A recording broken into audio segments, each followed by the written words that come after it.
You're muted.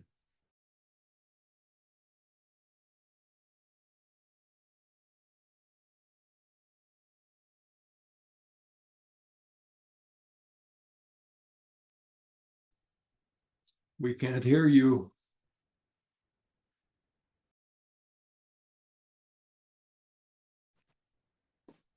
You're muted.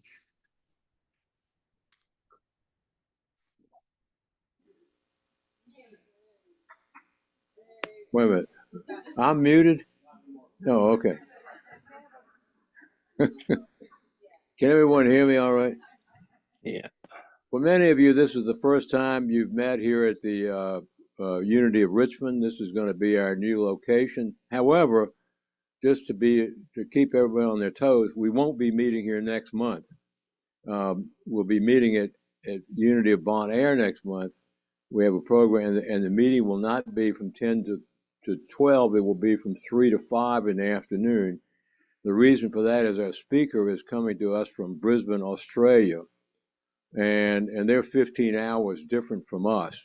And so to make it, to accommodate him so he won't be speaking from 1 to 3 in the morning at his time, instead it will be 6 to 8 in the morning. We're doing it at 3 in the afternoon.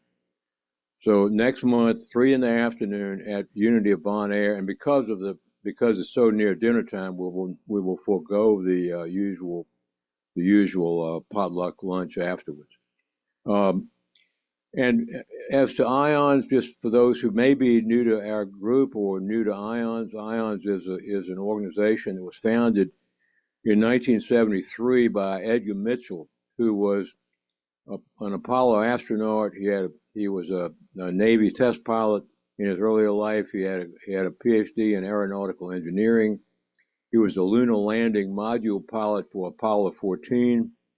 And as a result of his walk on the moon, he, like one or two of the others who did that in those times, had a takeaway experience. And it was really occurred when he was on his way back to Earth, and he looked down and saw the Earth as a pale blue dot from the capsule in space. And he had a unity consciousness experience, the first time he'd ever had anything like that. And he vowed right then and there that he wanted to dedicate the rest of his life to exploring the frontiers of consciousness, especially the interface between science and spirit. So he created IONS as a vehicle for that pursuit, resigned from the Apollo program, and IONS got going, like I said, in the summer of '73. It's been going ever since.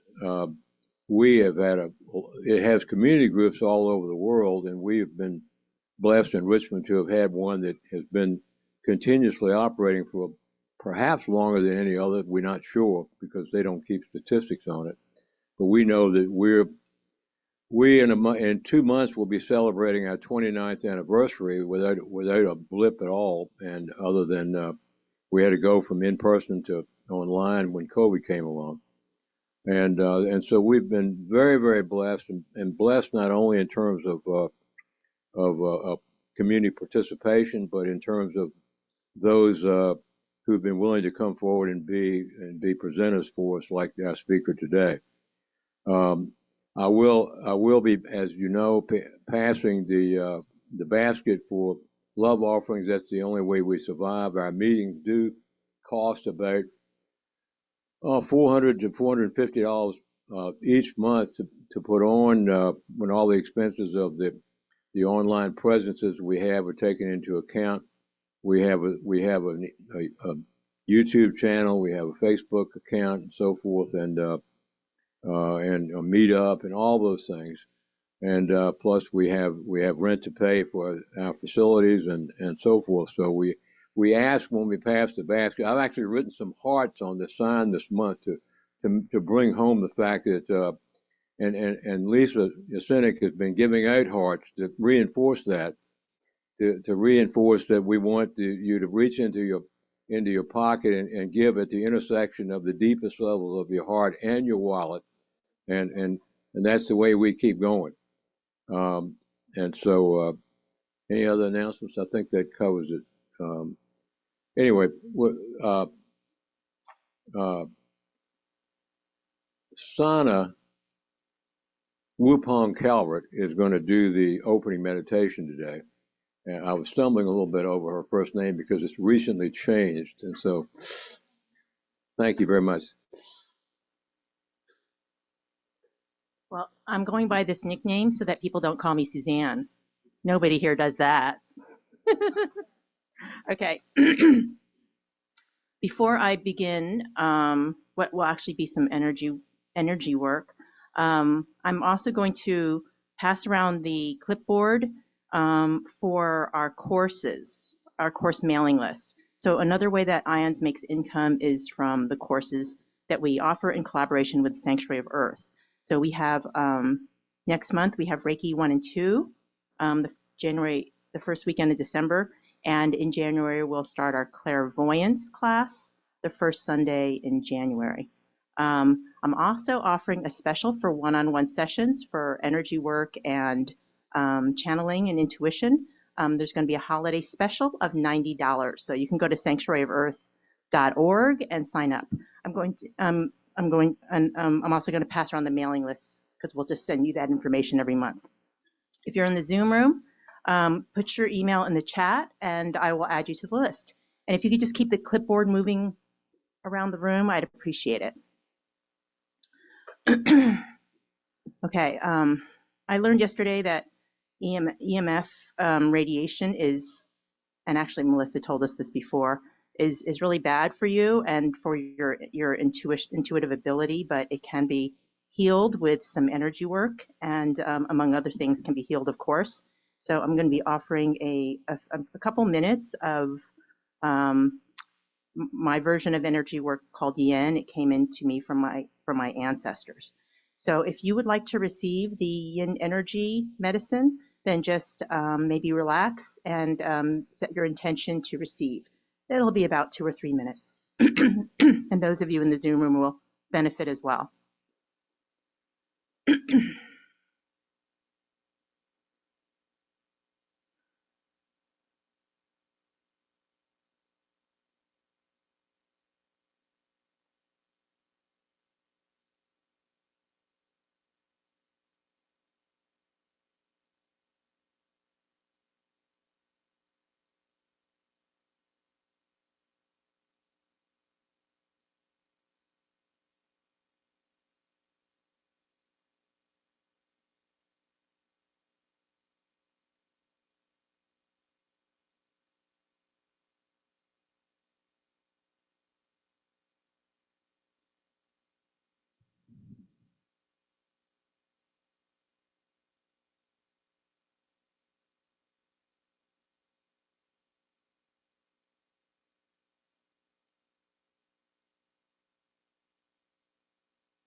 Okay, thank you.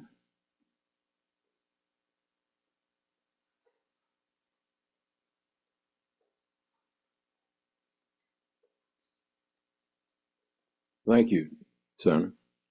I wanted to, one thing I forgot to announce too, I learned from Dennis Lutz this morning that our PayPal function on our website apparently is not working. And so that is going to be either restored or replaced by both Venmo and what's the other one? Cash App, sometime in the next 2 or 3 days. So those of you who are joining us on Zoom and just bursting at the seams to make donations to our group will not be denied the opportunity. So you can go on our website within the next 2 or 3 days, and you can make a donation either by Cash App or by Venmo, and even, we may even be able to restore the PayPal function. Who knows? But there'll be a way for you to do it. And if everything else fails, or you're not technologically savvy and want to send a check, you can do that too, to the same address that your email comes from every month. You just make it to Richmond Ions, and that'll be fine. That's all for the announcements. Now, in terms of today's program, it's a twofer in a couple of different ways. One is that as many of you know, Melissa joined us last June online. She was intending to come in person, and something came up and she could not make it. In fact, she had previously booked to be in June of 2023 and couldn't make it. And so we didn't give up, and she didn't give up, and we got her on Zoom in June of 2024, and it was a wonderful program. And so she decided that she would like to come sometime in person. I want to also give a shout out and thanks to Susan Halloran, because without Susan's connection with Melissa, we would not have made the connection with Melissa.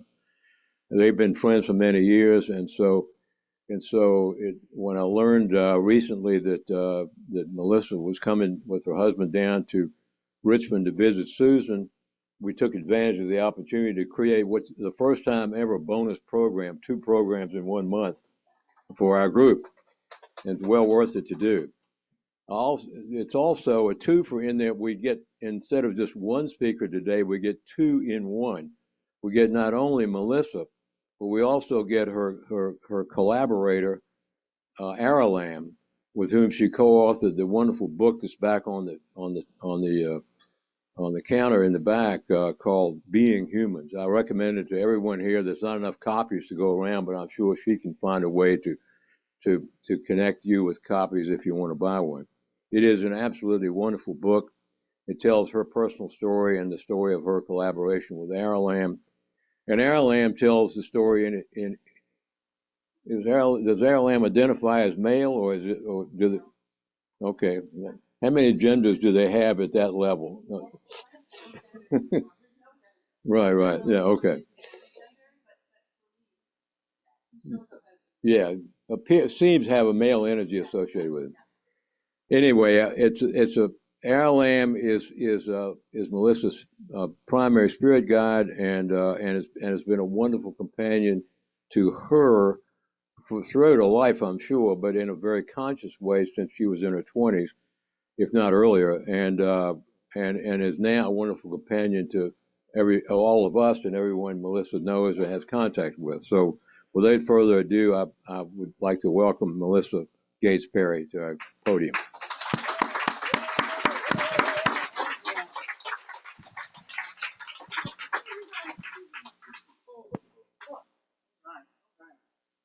All right. Let me pull I brought my stool from Vermont. I did. I said to my husband, we're putting the stool in the car because this is the stool I sit on when I work with people online, and I like it. So yes, this is my stool, which I'm going to sit on here, get comfortable. Let me say this too. I'm loud. You can probably turn me down. I'm a little loud. I'm loud. Everyone who knows me will say she's also loud. All right, ride the volume. Yes. Also, because most of you sort of know my story, most of you, I think, know the general story and the circus that was my childhood and all that stuff. So rather than talk a lot about that today, I'm going to go ahead and just talk about a couple of things that Aralamb has asked me to talk about before he starts taking questions. But the thing is I'm going to take a ton of questions for him today. So if you're sitting there, and I'm hoping that people on Zoom might be able to ask questions too. Is that going to be possible? Good. Because There's just so much going on the planet right now. I mean, the ascension that we're in is so huge. I mean, even with Aralamb in my life, I wake up in the morning and go, what's going on? I mean, some days, because we're all human, but there's such a shift going on. So it's important that you all get to ask questions. The other thing I'm going to say is this, and I talked with all of the people that got a hold of me that were going to come via Zoom and said to them, please give a love offering to the Richmond Ions group. Please do that. But also, I have 25 books back there. And anybody who buys a book today, even if you've already got a book, if you buy it, I'll sign it. All that money is going to go to Richmond Ions, right? Because you guys had me here as an extra. So I understand that not only am I an extra for the month, but that means that you're paying for me to be the extra for the month. So know that too. The other thing that Aralamb said to me this morning, and some of you who know me well know that I don't do, and I say this in sessions, I don't do an hour's worth of meditation before my session. It's not my personality. If you're a meditator, oh my gosh, I wish I was, but I'm just not. So when I open my doors to what Aralamb calls the 89th level of creation, I call it the lobby, because in my mind, that's kind of what it looks like. But when I get ready to open my doors, I just open them. I open them right up. So the reason I'm telling you this is that Aralamb said to me this morning, because I'm like, what are we going to talk about? I wait until the last minute. What do you want me to say? How do you want me to whatever? And he said, he told me this morning, and this is interesting for all of you, he said, in the crowd today, you're going to have a lot of people who are very powerful healers, some of whom don't even know it yet, right? You also have a lot, he didn't say a ton, I'm saying a ton of souls who are very gifted in the sort of bridging science and spirituality, because that's happening right now on the planet, right? He said, so I want you to explain to them in the most concrete way possible that isn't, and I'm using this word kind of woo-woo, explain to them how you connect with me. Explain to them exactly how you're doing it before I start talking, before he's going to talk to you. So I'm going to explain it to you the way I understand it. So right now, as you're sitting there, my doors are closed and they're always to the right of me, right? So what I call my energetic doors are here to the right of me. This is why I like the stool, because it lets me plant my energy. And any of you that understand that grounding thing, this helps me to do it. So right now in front of you, I'm going to open my doors. So I always use my right hand. Can't tell you why, it's just how I do it. So I'm opening the left door big. It's about 8 feet. It's almost hitting your knees, not quite. It's like, and then the left door opens and Aralamb, and some of you might be able to see this, some of you might not. Aralamb is literally standing here next to me, and he's about 6 feet tall. So he's right here next to me. When I do this, I'm putting my hand through his mid body, right? He's a tall, older looking gentleman. He looks like an old college professor. He's smiling at me now, but so I'm literally got this much of my body in that part of creation, right? That's what it feels like to me. Now, the way that I connect, though, I've just opened the doors. I'm not pulling energy toward me, not doing that at all. I sit here, that energy starts rolling over me like a waterfall. It surrounds me. It's moving out into the room. It surrounds all of you. It's like we're sitting in a big hot tub of energy. I'm not pulling. I'm not trying. I'm not doing anything. I'm just letting it happen. So that's how I'm connecting. Now, when that happens and I'm connected with that energy, my third eye, which you are all familiar with, the third eye right here, about 2 inches back, and this is going to be important for any of you who are interested in the science of this as well as the spirituality, 2 inches behind this point on my forehead, Aralamb calls the faith tether. I think it's also your pineal gland, right? I'm not a scientist, just so you know, and I'm not a mathematician either. But about 2 inches back from here on my forehead, in my brain, so the science of it, is where I feel the connection, if that makes sense. That's where I'm feeling it inside my head. And it's a real feeling for me. And I've grown used to it, and so it's a real feeling. So right now we're sitting here. My doors are wide open. Aralamb is standing here. He's looking at you guys. He's going to talk to you in a second. But that's how the connection is. And so the reason he wanted me to tell you that and explain it to you and how it feels to me is because every single one of you sitting here today, every single one of you, has the ability to do the exact thing that I'm doing right now. The exact connection. I just got chills. Every single one of you, through your soul, right, sitting there about here in your body, through your soul you have the connection to creation, just like I do. And so because of the ascension, the energetic ascension that's happening on the planet, all of you are having these incredible openings, right? Everybody's starting to feel that connection. And so it's important that you all start to sort of go, even if I don't believe I have this kind of connection, I do, right? Even if I don't see it every day, it's there. I can use it. I can grow with it. I can have it come into my world in a really visceral way, in the same way that I'm sitting here doing right now. And so he wanted me to share that with you before he kind of got going taking questions.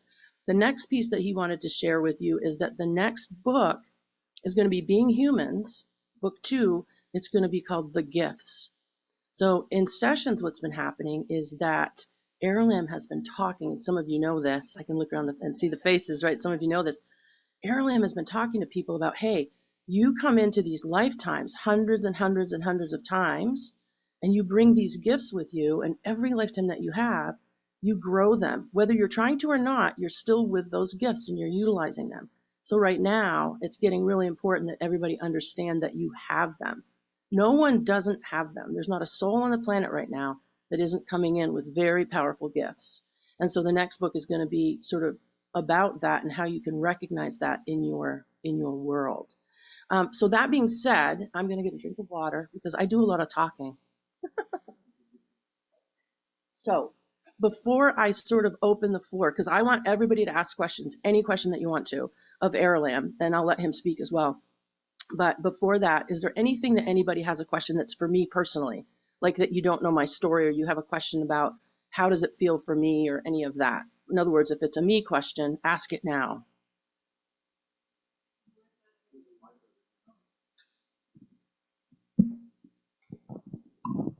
How do you manage the energy in the human form? Yeah, that's a good question. So it's really funny because when I'm doing sessions or I'm doing work like this, like right now, my doors are wide open.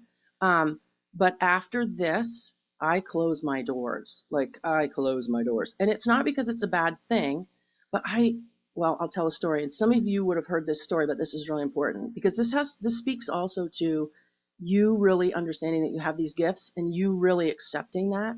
When Aralamb and I first started doing this work, I was in my mid-20s. And when I mean this work, where I was literally allowing him to speak and all that, about 2 years into that, I said to him, I'm exhausted. My doors are wide open. I can't live like this. I don't think I can do it. And he looked at me and he said, close your doors. And I went, what do you mean close my doors? Can I do that? And he said, they're your doors. Close them. So at that moment, I was like, because this is what we do though, right? We think, oh, if we get some crumb from the creator God, whatever you call God, if we get some crumb of opening, that we don't have control of that, or we have to feel lucky. Meaning, it's not that you want to become egotistical about it, but at the same time, you need to really own the fact that you're connected to creation and the gifts that you have are yours. So your doors are always yours. And so then what I did was I would close my doors, but I was nervous about that. So I would leave them open like a crack. And it was kind of half keeping my doors closed for that energy. And then eventually he said to me, why are you leaving your door half open?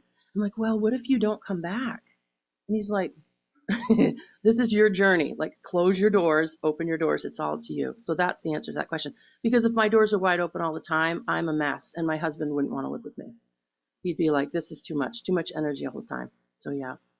So does anyone else have questions that are me questions? Yes. I'm just getting the me questions out of the way because I'm just the interpreter and I'm not actually that important in this picture. It's like,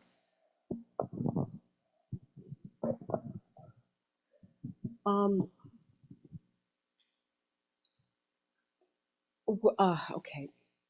With myself and any psychic abilities that I have, I tend to, I've been told, and it's true, doubt myself. Yep. Did you have that experience in the beginning, and what did you do to overcome it? So Aralamb's hand just shot up. So, and I make Aralamb raise his hand when he wants to talk. So Aralamb's going to answer the second half of this. The first half of it for me was that the situation, which I think a lot of you know, if you read the book, the situation that led me to have Aralamb in my life was so terrifying. I was so ready to listen to God, whatever God was going to be like for me. I was so ready to get that. I just needed some help. like big help. And I was terrified. I've never been so, I've had illnesses and things happen and close calls. Never have I been as terrified as the morning I woke up and read my friend's letter and realized what had happened to him. And maybe you don't know that story, but it's a long one, so I'm not going to get into it here. But anyway, the point is, the world for me changed in such a strong way that I couldn't move forward thinking that that's the way the world was. There had to be a God, there had to be a creator. So when Aralamb showed up, it was such a relief for me that I didn't doubt whatever happened. But when he first showed up, he didn't show up the next day and say, hey, Melissa, we need to talk. It wasn't like that, right? It took a few years for that to be more than a presence. So, but Aralamb's hand is up here. Aralamb speaking, Aralamb speaking. So I'd like to, first, welcome to everyone, welcome. I'd like to answer your question about what you're really saying is that when you say you don't believe maybe, or you can't count on your gifts, right? You're saying, I don't believe that I really have these gifts. No, it's not so much that, it's that. Oh, I'm sorry. No, it's not so much that, it's that when I am doing an exercise, like in a class, I tend to doubt what I'm sensing. Aralamb's still speaking. Aralamb's still speaking. You understand, though, that doubting what you're sensing, you're doubting that what you're sensing of your spiritual gifts is real. So you're doubting that it's real. You're doubting that you have them. Because if you're doubting, if Melissa were sitting here now and she were doubting what was going on here today with all of you in this conversation, then I would not be speaking to you right now, because she would be doubting her ability to connect. She would be doubting that when she opens the doors, I'm going to be standing here. Now, she's been doing this for a very long time, so she doesn't even think about it anymore.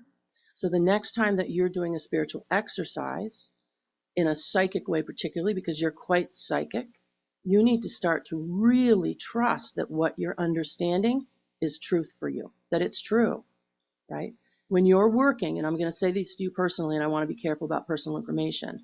When you're working on what's coming into your future timelines, notice I said timelines, plural, still Aralamb speaking. I say that because future timelines are multiple. They're possibility arcs. I talk about that in the book.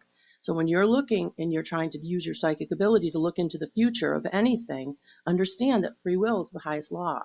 So there will be 2 or 3 most likely timelines. And if you see 2 or 3 most likely timelines and you're sensing that, trust your senses, because that's one of your gifts. You see? Okay. Thank you. You're welcome. Okay, so me again, me speaking. Oh, yes.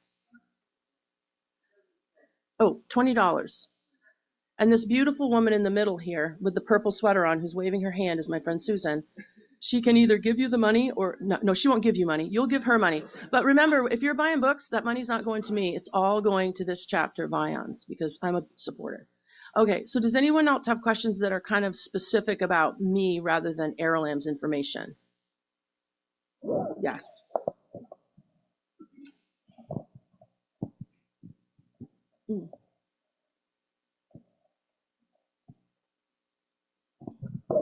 Was there ever a time, or is there still ever a time, when you hear from other entities besides Aralamb? So I'm going to answer. Again, Aralamb's hand goes up, but it's like this. Wait, I want to answer this. So it's really funny. Sometimes I'll go to answer a question and he'll go, no, no, no, I want this. Like he literally touches me here and goes, no, no, no, I'm going to answer that. And people in sessions will see that too. No, no, no, I'm going to answer that. So was there ever, so repeat your question. I'm sorry. That's all right. Was there ever a time, or even yes, currently? Yes. So the answer to that question. So for me, in my experience, Aralamb has always, he is my contracted lifetime guide. Every single one of you sitting out here, every soul that is on planet Earth right now, whether that soul is 2 hours old or 102 years old, has a contracted lifetime guide. Every soul comes in. You never come in without one.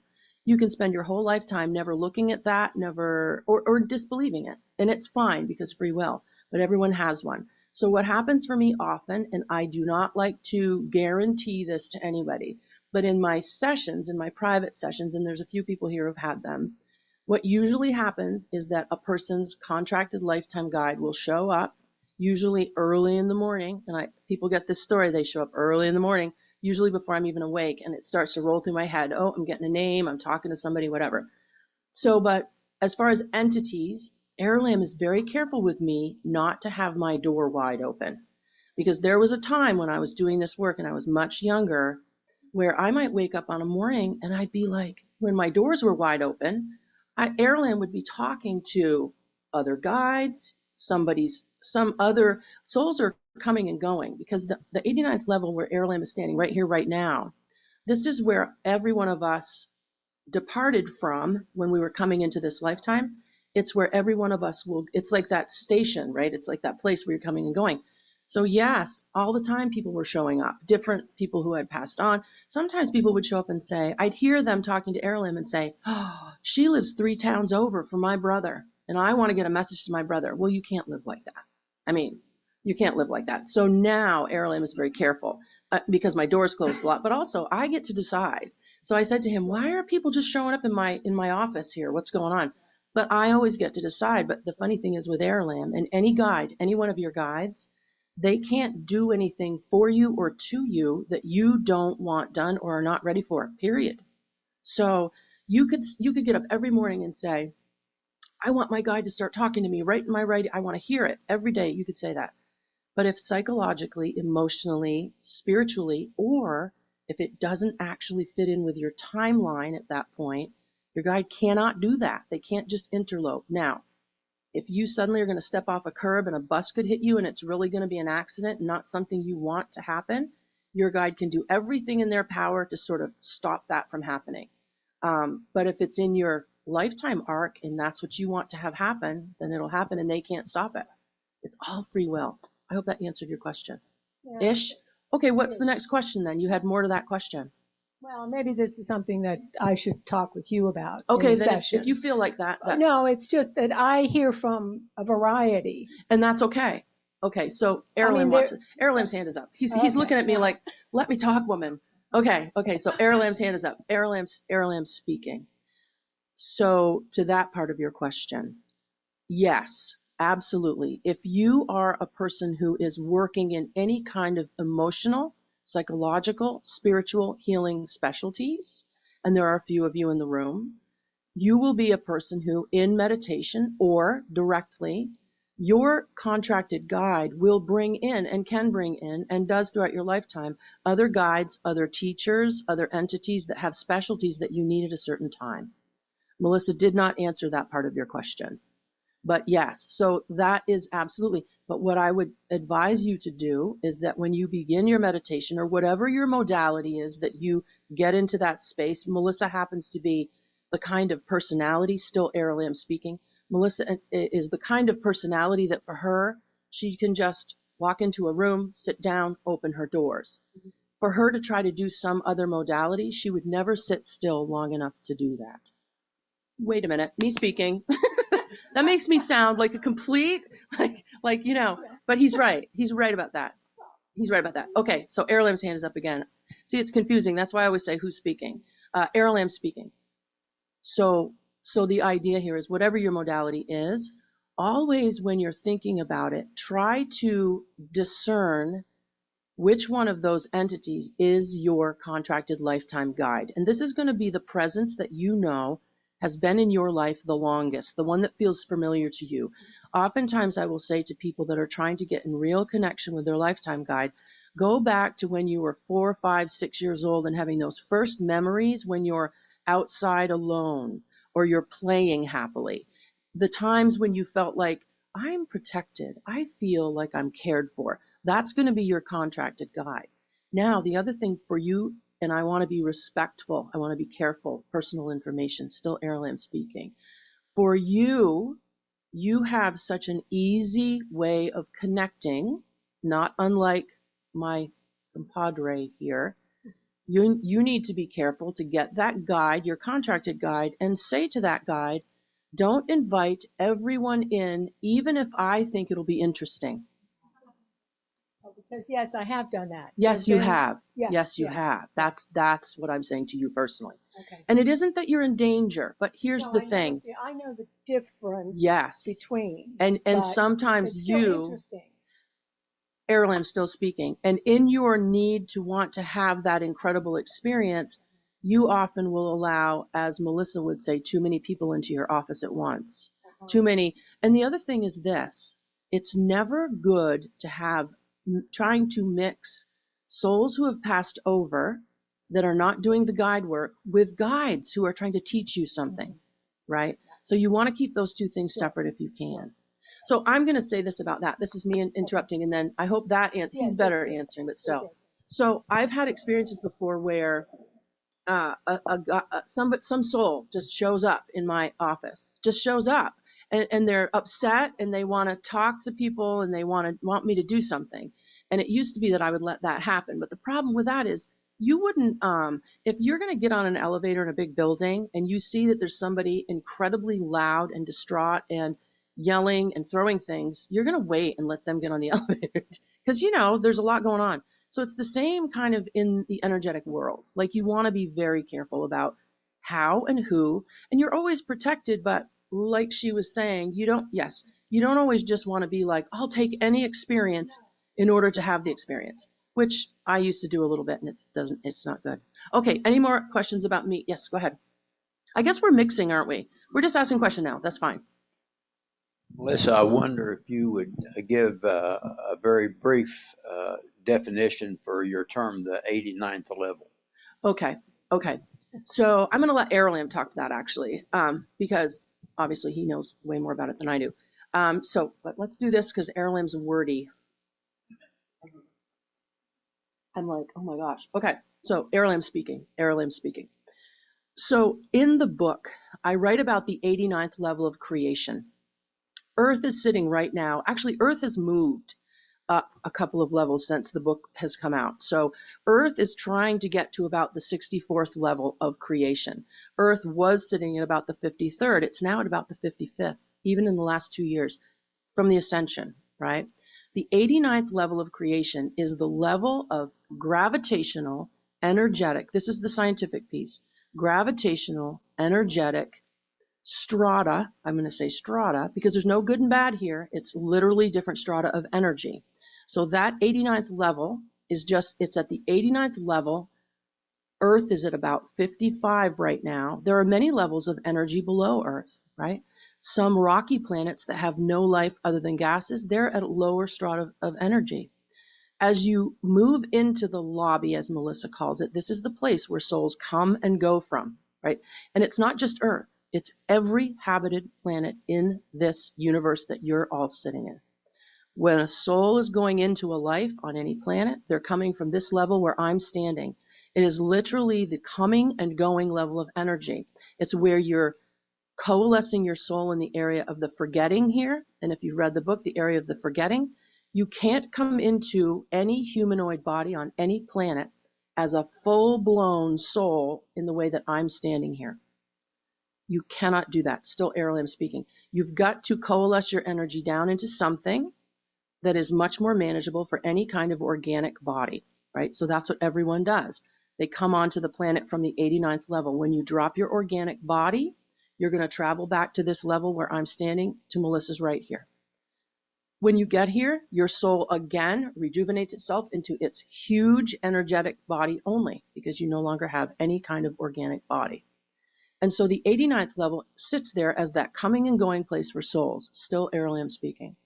Above where I'm standing, the numbers raise up to what I call, and what we call here, the 2400 level. So at 2400. And this is for your understanding. This is so that you can sort of imagine, still Aralamb speaking, you can imagine the levels moving up. At 2400, there is no longer any differentiation truly between the levels of gravitational, electromagnetic, frequency, sound, color. Everything has now coalesced into one at 2400. It's a frequency, it's a place, it's the emanation place from which everything in the universe comes from. It is what you call God. It is the place where it all came from.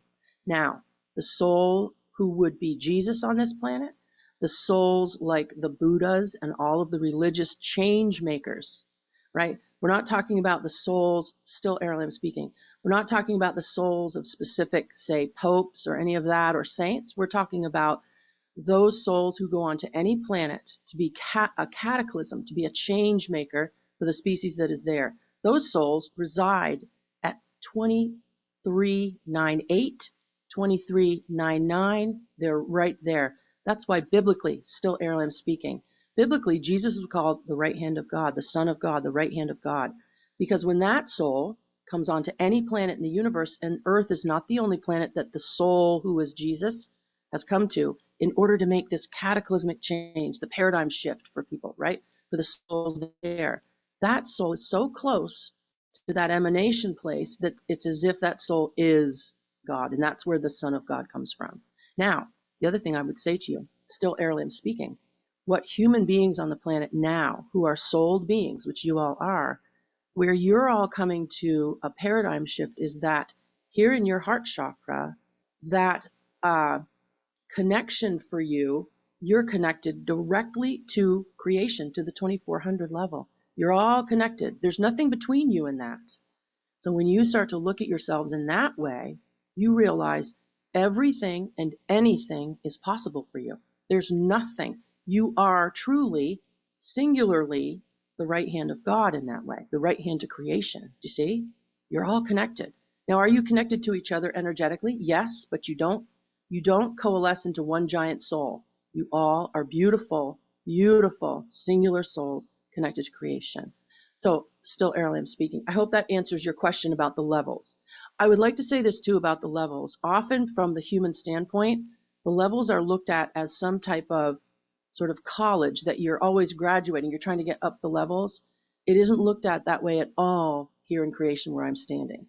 You can move up the levels as your soul grows, and it's always at your movement, at your insistence, at your decision. So it's never anything you're forced into. You don't ever have to incarnate at all ever if you don't want to. But incarnation into bodies, as Melissa would say, is such a wild, incredible ride that why would you not? Even if it's hard, everyone wants to. I'll also say this, Aralamb still speaking, and this also has to do with the levels. The souls who are on the planet now, and I spoke with some of you yesterday, a group of women yesterday, Pam was there. The idea here is that there are no young souls on the planet now. Not one, not one, not one. And I can even give you a number because some of you love numbers. There's not one soul on the planet that has had under 400 lifetimes. No one. So no matter what you think of your neighbors, whatever struggle they're in, still Aralamb speaking. I have to stop here. Aralamb never makes jokes. Dude's making a joke. He never makes jokes. He's very not jokey. So that got me off guard. So Aralamb speaking. So yes, whatever you think of your neighbors, or when you look and you see what other people are doing and you're thinking, what are these people thinking? These are old souls, as are you, and whatever they're doing, they came in specifically to try to overcome. So keep that in mind, right? That's powerful to know. Okay, me speaking. Next question, anybody? And everybody, oh, she stood up first, but you're second. I'll get you next. And you know what, Tom, because time flies, but I'm going to have you keep track of time because with Aralamb, as you know, it'll be, everybody will look up and I'll go, oh, it's 3:30. I need a drink of something. I need a sandwich and I'm tired now. We got plenty of time, but just, Hi. Hi. Hello. I'm a therapist, and she's like, I'm a therapist, and I don't know how I got to this meeting. This is not the meeting I was planning on, quite frankly. She's like, I thought we were going to be quilting today, and this is not that. Yeah, I'm picking funny. on you. I'm picking. No, it's okay. It's cool. So I myself, am a wounded healer, as are many people, and yeah, right. So I've been able, because I understand Ra and Catalyst, I've been able to overcome a lot of the wounds that I've been, experienced. I have some clients who are just so stuck because of mostly child sexual abuse, things like that. They cannot and will not, they're just entrenched and, free will. And I just wondered if Aralamb has any advice about that. And I know people can stay where they are as long as they want, but I just want to know what he has to say. And you too, if you have any. Yeah. So this is me answering that question. Firstly, no, you stay right there. I'm going to point at you and say things. No, I just want to say this to you though. I have so many, and this is so interesting because you are one of, I'm going to say that again, sometimes Aralamb's whispering in my ear here, but so you're one of the people that Aralamb talked about, your spiritual specialty. Firstly, actually, I'm going to let Aralamb say it. He's talking in my ear. I'm like, just say it then. You talk to her. Okay, Aralamb speaking. So I want to be respectful. Your spiritual specialty is that you have the ability to bridge science and spirituality during times of universal evolution. This is the specialty that you've had with you for 947 lifetimes. 947 lifetimes, okay? Bridging scientific information with the spiritual information during universal times of evolution. So for you and so many people with your specialty, most of the psychiatrists, the therapists, and the counselors that Melissa and I have sessions with, they share this specialty with you. Some of them are healers, but you specifically are so intelligent that you want to know why this works, how this works, and how can I make this work better. But understand this, when you're doing your sessions with people, everything that you feel you know before they're telling you, that's because you're clairvoyant. You have a clairvoyance, and you know this. Again, if you're uncomfortable with me talking to you this way here. So you're asking a question about how do I break them out? And here's what you've been afraid to do. Still Aralamb speaking. There is a belief system, particularly in counseling, that you never want to say the thing to the person that you know to be true that they have not said to you yet. You've got to get them to say it to you. You have this clairvoyance. You are psychic. You understand spirituality and the science around it. And also, let me say this to you. This is the first lifetime where, in a long time for you, you've been able to take all of the brokenness for you and really make it so that it can help someone else. Okay? You need to start to say the thing out loud that you're a little bit afraid to say to people in these sessions, because you have the psychic ability. Even if you are, Melissa would say it's reality checking. I can't reality check my client, right? But you can with the gifts that you have spiritually. And you know this. This is why you're tearing up, because this hits you right in your solar plexus. You know what I'm saying is true. So do this. Do it gently.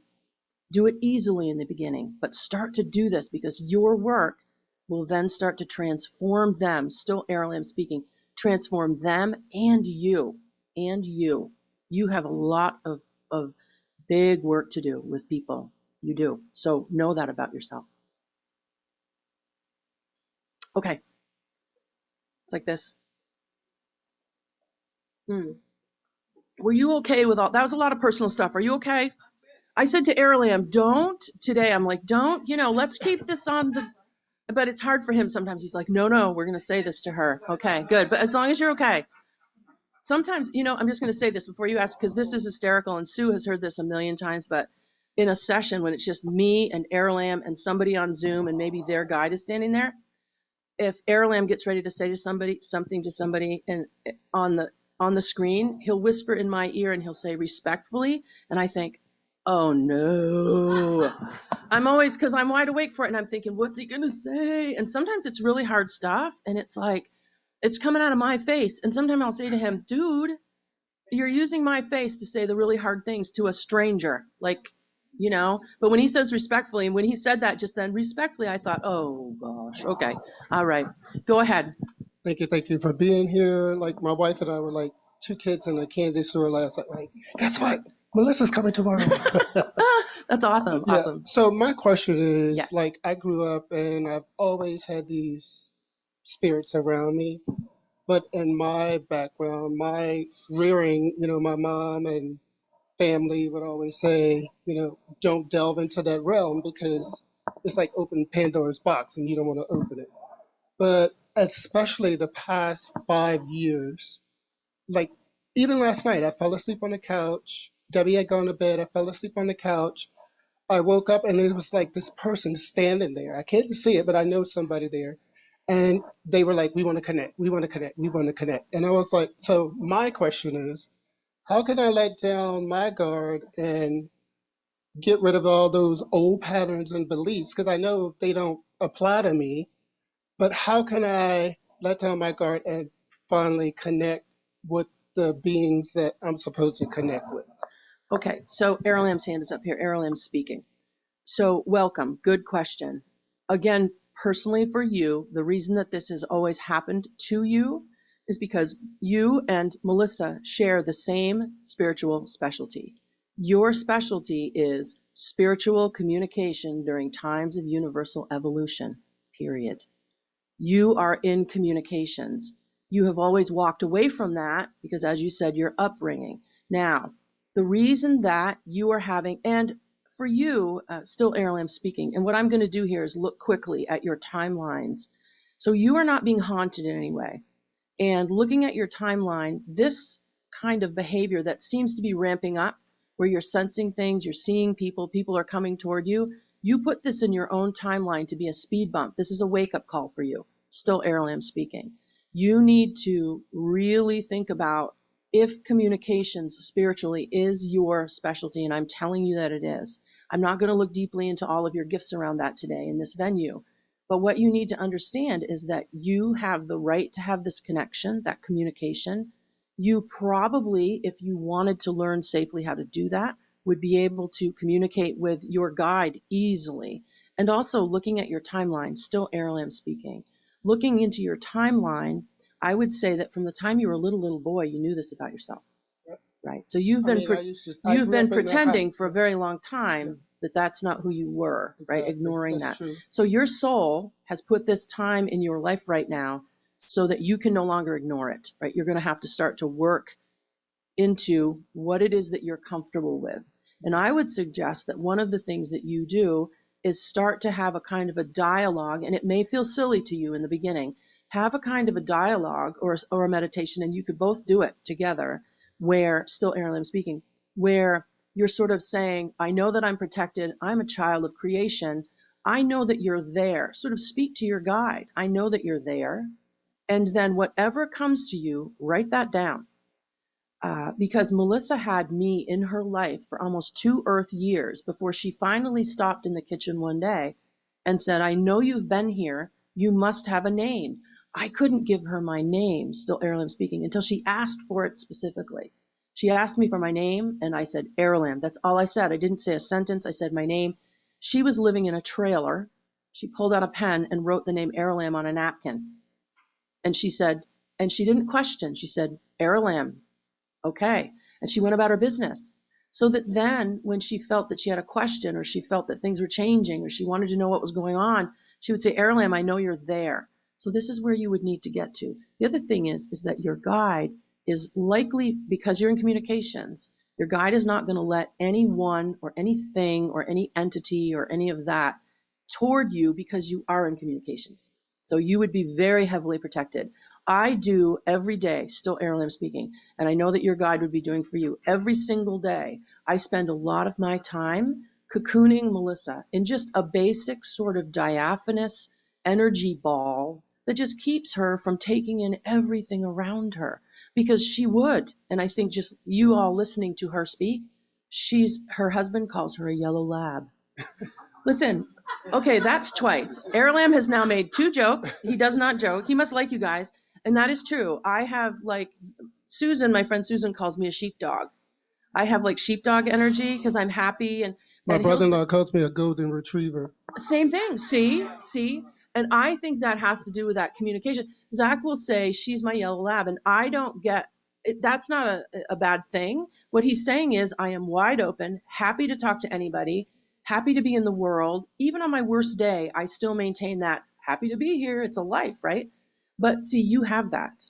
And so this is where your guide, so Aralamb was just saying to you, he just told you a lot there, but he also said to you, your guide will be protecting you. So don't be afraid. The other thing that people are starting to understand is that, and this is me talking, and he just said, go ahead. I grew up in a born-again Christian church, and people grew up Catholic. My husband grew up Catholic. I love once in a while to go to born-again Christian church with my family. We do it once a month. In our little community, we do it. And I don't have any pull about that, because I know that God is going to get us all in the end. We're all going back home. And so you have to come to this point where you go, you know what, Aunt June or whoever, I love you. Pray for me. This is my path. I'm a big, amazing soul. I have a relationship with the God source. I'm not hurting anybody. I'm helping other people. I'm growing as a person, and just let that fear part go. Let that fear part go. So I had a past life regression early spring, and my guide came through, and his name was Zarabi. Nice. And it moving forward from this day present forward, how can I tap into Zarabi and let down my wall of fear and Oh, this is a great question. And all I'm just going to this- answer this because Aralamb just said, go ahead. Okay. So I'm just going to answer this. What if Zarabi? Zarabi. What if Zarabi, what if you treated Zarabi most of the time like he's your brother and you're in the kitchen making sandwiches and he's standing in the living room? And if you say, hey, Zarabi, blah, blah, blah, what if you just assume and accept that he's as real as you, he's just at a different frequency level? Okay. And you don't think about it and you don't worry about it and you don't ask a lot of questions about it. You just, that's how I did with Aralamb. I was like, I finally turned and said, and he just told you, hey, you must have a name. You feel so good to me and you're so protective and I know that I can count on you. You must have a name. So you could be driving the car and you could think, oh, it's Robbie, the traffic is terrible. And just act as though you think he's sitting in shotgun with you. He's just sitting there because that's really what he's doing.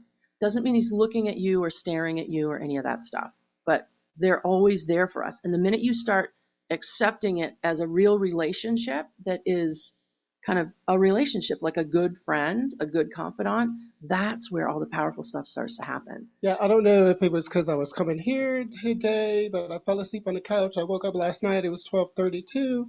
I get up, and I could hear, like, I want to connect with you. I want to connect with you. Yeah. And I was like, not right now. I'm going to bed. Which is fine. And you can say, not right now, I'm going to bed. And then you wake up in the morning, you say, Robbie, I'm sorry about that. I was going to bed last night. I was tired. Are you still, because he's not leaving you. You contracted before you came in that he would be working for you for your whole life. That's another question people ask. Does Aralamb work with other people? No, not while I'm on the planet. He doesn't, meaning that I'm his only person on the planet. Every one of your soul guides, your contracted guides, they're working for you the whole time. And you could spend your whole life, never talk to them, never acknowledge them. You don't believe any of it. You're an atheist. It's all garbage, rubbish. It's still their job because they contracted with you to stay in it with you through the whole lifetime and try to do the best they can do to help you have lessons and do whatever you wanted to do. It's like they're overseeing your itinerary, right? It would be like your lifetime is this travel itinerary and your guide's job is to kind of oversee it without really making you do anything, right? And when you cross back over, your guide's going to be the first hand that reaches out to you. You know, when people say near-death experiencers, that's so cool. I'm just going to say this. This is completely off the whatever, but I'm going to say it. Everybody who has near-death experiences that you hear about, and they're so the same, they're so much alike, the reason that is because they go to the 89th level. That's what they're seeing. They're seeing what I see when Aralamb and I are connected, right? That's what that is. They're going and they're coming back. And then that's why they say too, usually people that have near-death experiences, they come back completely changed. Because if you're an atheist, you have a near-death experience, and it's something that is you get to see the lobby in first person, which I don't see the lobby in first person because I've never had a near-death. But if you did, you couldn't come back here and pretend. You couldn't pretend anything. You'd have to know, right? You can't pretend you don't know anymore. So yeah. But yes, you just need to address him in a real way. Yeah. And here's the thing: if that freaks you out at all, because I know it's a little freaky. It used to when I was a kid, to the point where I would wet my bed because I would not get up at night to go, because I could see all these people. But see, connecting with your contracted lifetime guide, who you're talking about, you can say, hey, could you clear my office out? Don't let anybody in here at all. Okay. Be my doorman. I say that to Aralamb all the time. If we're going to be in a big crowd of people, I'll say to Aralamb, hey man, be the doorman. I don't want you having, because you know what happens when I'm in a big crowd of people? Every single one of your guides is like, yes, let's get in there. There's a door open. All the lights go on. It's like, oh my gosh, that's what happens. So I make Aralamb keep the door closed because I can't have all of your people showing up to me and everybody wants to have I can't do that. My head would explode. So yeah. So last question. So when I get home this afternoon and Simple. I'm settled. Don't overthink it. Just say, sit down in a chair. If you want to put some music on you like, sit down in a chair or silence and just say his name. Say, I know you're there. Okay. Thank you for being there for me. Okay. I'm going to Also, let's keep everybody but you out of my office. Just, and you know what will happen suddenly? That'll stop happening. It'll stop happening immediately. Thank you so much. You're awesome, dude. Plus, you're in communications. You got to think about that. You prod him, wife. Prod him. He's in communications. So the spiritual gifts, I've dabbled in a few things that I'm interested in, but I don't know if they're the one that I should be working on and working with. Okay, so Aralamb's hand is actually, Aralamb's talking a lot, so I'm going to do this. Passing the basket around, yes, for Richmond ions that I love. Yay! I'm shameless for you guys. I literally would tap dance if I said, can everybody put 10 more in and I'll try to tap dance? I'd do it. So in answer to your question, Aralamb speaking. Welcome to your question. And for everyone sitting here, and I've said this to many people recently in sessions and also just out in the world when we've been talking to people, if you had the inclination to dabble in something, that is your soul and most likely your contracted guide giving you a little push, because you'll never try to dabble spiritually in anything that you're not gifted in. Does that make sense? I had a session 2 weeks ago, Melissa and I did, with a woman who said, I can't stop thinking about getting some copper dowsing rods and starting to learn to dowse. My husband thinks I'm crazy, but I feel like I used to do this and that I would be very good at doing it. And it turned out that she was literally, her specialty was that she had the shaman archetype, that she had the divination spiritual gifts, and that her whole thing was about finding and unearthing spiritual information, right? And so he said to her, and we said to her, Aralamb's still speaking, that she should go ahead and do that, take a class if she wanted to. So I got Melissa got an email from her about 3 days ago saying, I took a class and it turns out I'm a better dowser than the teacher that was teaching the class, right? So anything that you have an inclination toward, that is because it's your soul and it's your spirit. It's all of you pushing you. And what is happening now, Aralamb's still speaking, what is happening now for every single one of you, whether you've really thought about it or not, is that people are no longer souls on the planet Earth because of the ascension that's happening. Souls are no longer having the ability to ignore spiritual yearnings, to ignore spiritual signs. People all over the planet are noticing the numerology of things, right? Every one of you sitting here is probably seeing 1111, 444, 333, 222, everywhere. Or you're seeing different colors, you're seeing combinations of things over and over and over. 50 years ago, the human beings on the planet were not having that experience at all because the ascension had not started. But now, no matter what your gifts are, and I mean no matter what your gifts are, whether you know what they are or not, anything that you feel any inclination toward is not an accident. That's going to be your gifts trying to come up for you. Because every one of your souls during the ascension, whether you want to ascend or not, you're going to. Still Aralamb speaking. Every one of you are in the ascension process, whether you want to be in it or not.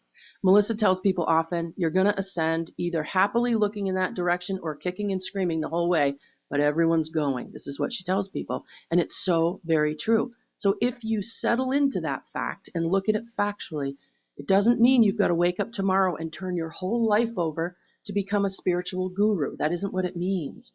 But think about how powerful, positively powerful in your own lives you could become, still Aralamb speaking, if you just start to acknowledge who you are spiritually. You start to embrace that, whatever that looks like, right? It becomes very, very powerful for you. And that's where humans are. And it's also still Aralamb speaking. And I say this to all of you because there's not one person here who isn't very gifted. And it's also painful because as your gifts start to come up and out of you, you've got to make space for them. And the only way, and the therapist is shaking her head, yes, the only way to do that is to get rid of anything you've locked away. Melissa had years, and you've read a lot about it, years of digging through the trunks that she'd hidden and locked away as I came into her life, because she had to make, in her physical body, in her heart chakra, her throat chakra, her third eye, her crown chakra, she had to make room for all of this energy to flow over her into you. If she was still holding things locked up, there'd be no room. Her body would not be able to do it. And all of you are feeling that as well, right? You're feeling this, I've got to clean it all up, whether it's physical, emotional, psychological. I've got to clean it all up. And you've got to look at it. You've got to open it up and look at it. So it can be painful. But the ascension, you all, still Aralamb speaking, every soul in this room chose to be here on earth right now because it is the most powerful time in the history of this planet, period. Earth has never seen, since the seeding of humanity, Earth has not seen the change time like you are in and is coming. Not seen it. So every soul wants to be here. And in so many sessions, people will say, why did I come here? I don't like my life. I'm not happy. I'm dealing with illnesses. Why would I do this to myself? Aralamb speaking. And I always have to say, you chose to come here because you want to deal with these things in the most powerful way possible, and that's what Earth is now. Earth is the most powerful school, the most powerful. And you're all souls that chose to came in. You chose this. You chose it. So if you start to accept who you are in that way, you can powerfully move and grow with it. Okay, me speaking. Next question. Yeah, you're good. You all good? Everybody good? It's so funny. Sometimes when I'm talking to a group of people, because I talk a lot, obviously, but when Aralamb's answering a question, you think you're going to get a sentence and you get like 5 paragraphs. And sometimes I'm like, oh my gosh, he's still talking. I need a drink of water. But if anybody's, you're all good though. So good. Okay. Am I standing in a good place? Yes, you're good, hon. Okay. So I'm going to try. So I'm a therapist too. Yeah. And I was trying to, I'm not going to formulate this perfectly, but I think Aralamb will be able to figure out what I'm getting at. So it's partly general, partly personal, and I'm thinking about, now wait a second, partly personal and partly general. I think so. I'm kidding. I'm joking with you. I'm like, I don't know. Aralamb's going to say respectfully. I can feel that coming on right now. That's going to get, he's going to, I'm picking on you. Go ahead. Yes. Partly personal. I'm glad Aralamb knows I can be picked on, but anyway. Yes. Okay. All right. So for example, the election, I'm thinking about holding 2 opposite sides. I'm also thinking about, as a therapist, working with, say someone dealing with mother-daughter issues.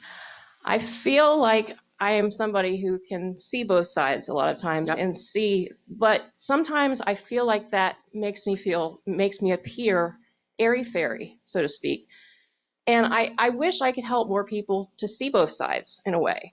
I'm somebody also who likes to dive into both sides of fear because I really want to understand where people's fear is coming from, but I don't want to get lost in it myself. So, I feel like I'm on a path I'm trying to help people, I guess, be more in their heart, be able to see that even though because I personally believe that fundamentally we all want the same things, but we have wildly different ideas and layers of how to get to them because we have wildly different layers of crap that gets in the way, or that maybe doesn't get in the way, but that's part of our life lessons, right? So anything that I'm missing as far as helping people to find more unity, more harmony, more humor, does that make any sense whatsoever? Okay, so Aralamb's hand is up here. Okay. I was listening and I was thinking, what I was thinking in my head quietly, and I'm going to tell you the quiet part out loud, I was thinking, oh my God, I'm glad I don't have to answer that question. I'm glad, not that it was a bad question, but that's a big, big, thick question. And I thought, oh my gosh, I'm glad I don't have to. Good question. Isn't that so human of me? I don't know how to answer it either. No, but it was so human of me. I was like, oh, I'm glad it's him, not me. Okay, so Aralamb's hand is up. Aralamb speaking. So the first part of that is that, let me say this to you. And people talk about the election. People talk about politics. People ask about corporations. They ask about social movements. They ask about the way that the world is set up and different governments. Everything that's happening on the planet right now, in the larger scope, meaning all of those things, the election, as you said, everything that's happening is happening exactly as it's meant to happen so that all of the souls who are involved can have the experiences that they're having, okay? Sure. So what I'm saying, though, as a secondary piece of this, still Aralamb speaking, if you're working with a client who is upset because, say, the election went one way, what you're really meant to be teaching that person, and embracing yourself as well, is that that election has nothing to do with their soul at all. And the separation between people on either sides is something that's been manufactured for that experience. So every person in this room, regardless of where you fall, if you were living in a different country and there was a question that was political, and some question came up and then half the people went one way and half the souls went the other, the bigger lesson is that all souls right now on planet Earth have to step outside of those situations as a soul, because not your intellect, still Aralamb speaking. You don't want to look at how your intellect feels about it. You don't want to emotionally think about how you feel about it. If you're going to look at it directly from your soul space, so you tell that voice to go sit down, as Melissa will do, that thinking, talking voice, and you say, in my soul, what do I believe about human beings? In my soul, what do I believe? What does my soul know? Still Aralamb speaking.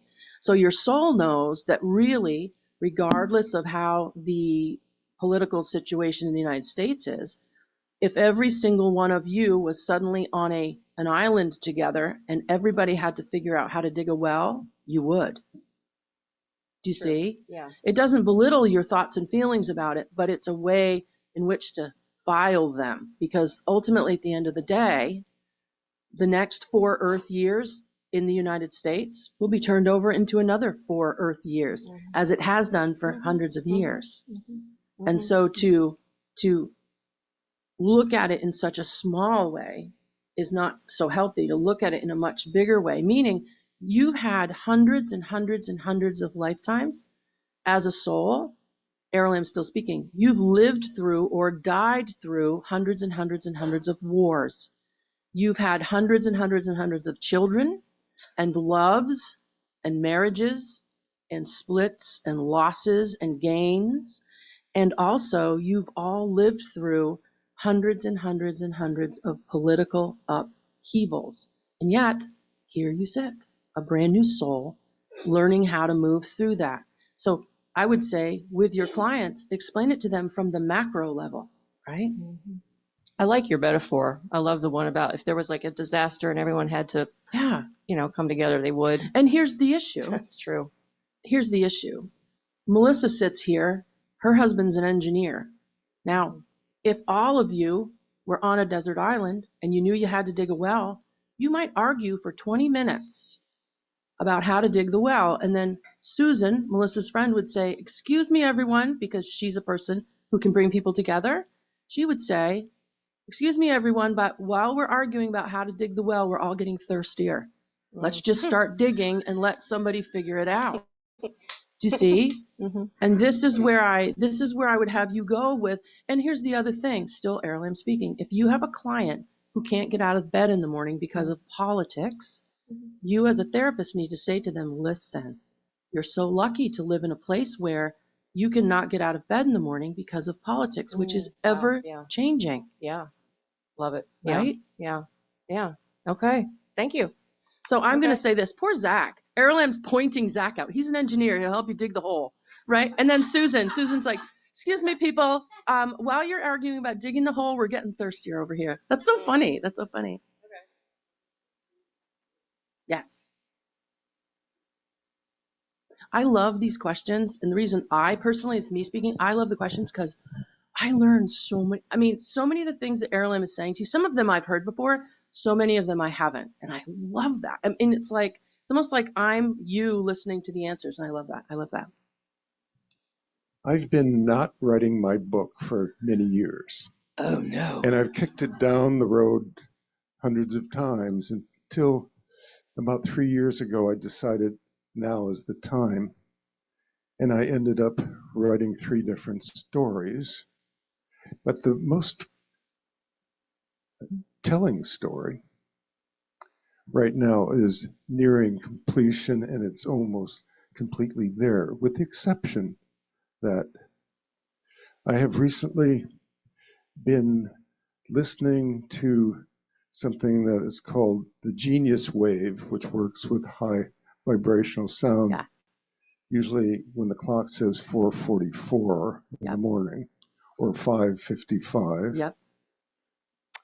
And while I have been getting some incredibly motivated insights, which accompany many of my freehand sketches that I I drafted in an awakening 50 years ago, and I'm being brought back into this current awakening. And the story keeps expanding through my normal form of guidance. And I have been in contact with some of the most elevated people in the lineage of architecture, which is my long-term vocation.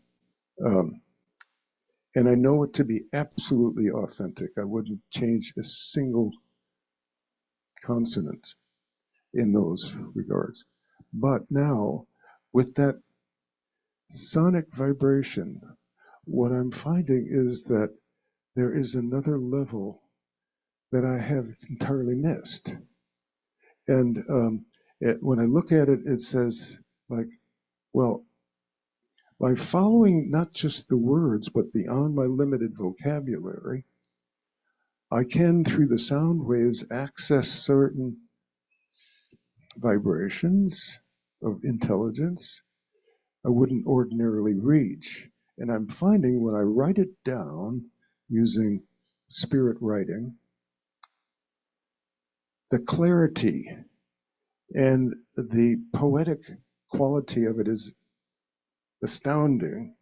And then I just wonder, how do I relate the two forms of guidance I'm getting, where one seems to be complete and the other is saying, yes, but we have this other aspect that is really essential here to tell the full story. Okay, Aralamb's hand is up. Aralamb's speaking. First, welcome. Let me say this to you.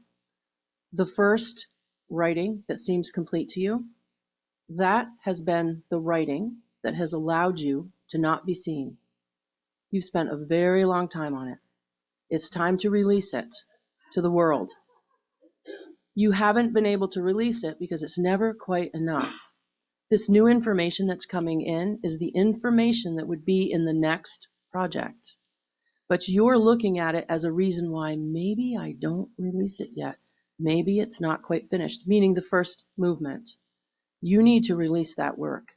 You need to do it. And you know that, and it's terrifying. I would ask you this, why? Aralamb's still speaking. What has stopped you all this time? Why are you not releasing it? I think because I wasn't quite ready to admit certain things. Yeah. But you are now. Yes. Yes. Yes. You are. So let me say this to you. You are ready. It is time. Release it. Still Aralamb speaking. It is time, and you know that it's time. The other reason I say you know it's time, still Aralamb, is you wouldn't have asked that question because you knew what I was going to say. You knew what I was going to say. So release that first one. The new information for you is the new, clean ascension information. It's not meant to be mixed into the first composition. It's meant to be new. You're getting new information. So don't use that as an excuse as to why you're not ready to release that first composition. You need to do that. You knew that anyway.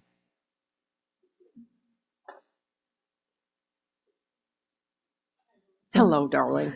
My question is about our future plans to have healing sessions with some high technology, hydrogen generator machine. Yep. This is an ENS unit, an artificial intelligence device that communicates directly with the body. And I'd love to hear Aralamb speak directly to some of this new technology.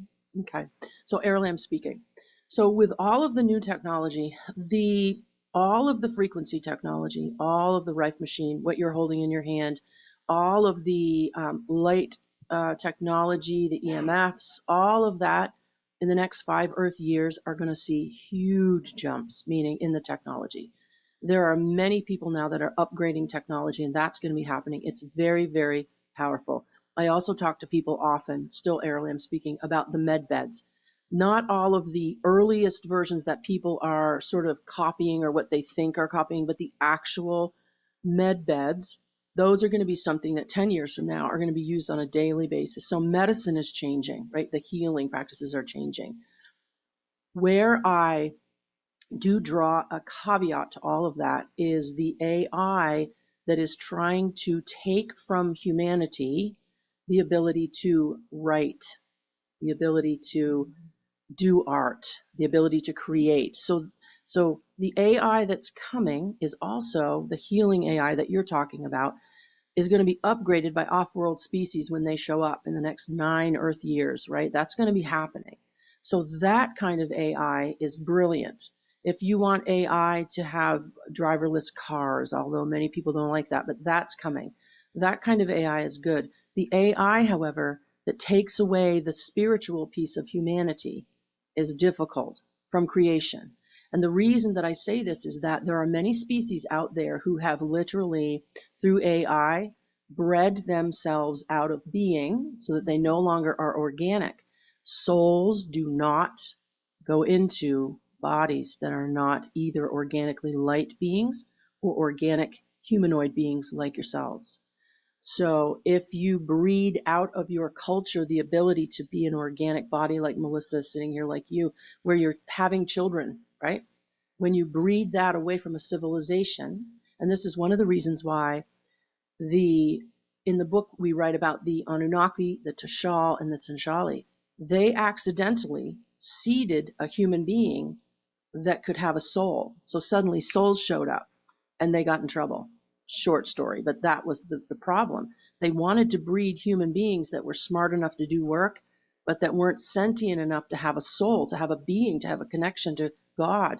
They accidentally built one that was too good, right? And so God suddenly said, what's going on down there on this little planet? We're going to do something about this.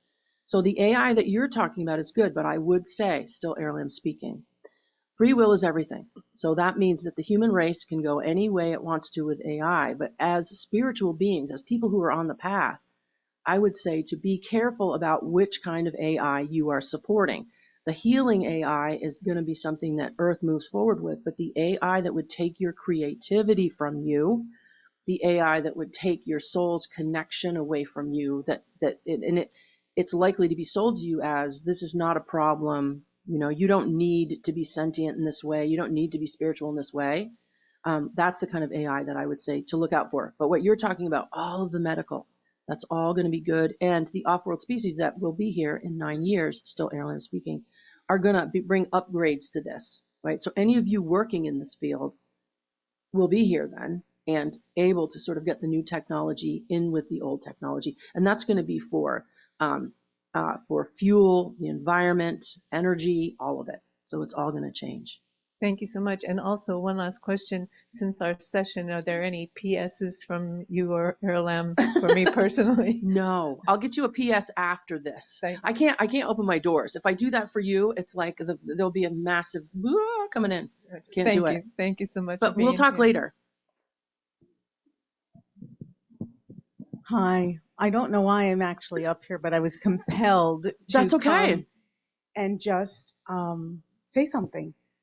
Every single thing that you and Melissa have said, or Melissa and you have said, has resonated with me. I am an interesting case because I just have knowing. I just know. And that is confusing. Go, keep talking. Because in this room, there are people that are having amazing experiences. And I do my work, not as often as I'd like, but I do it. And I am astounded at what comes through. And so do you have an explanation on that? Okay.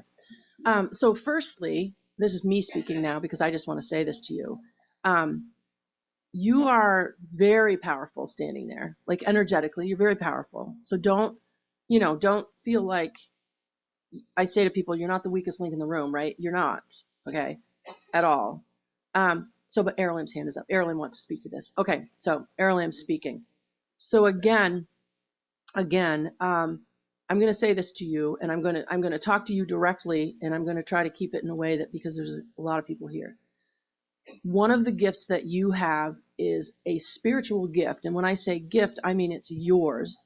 You are standing there right now in your 1,253rd lifetime. Okay.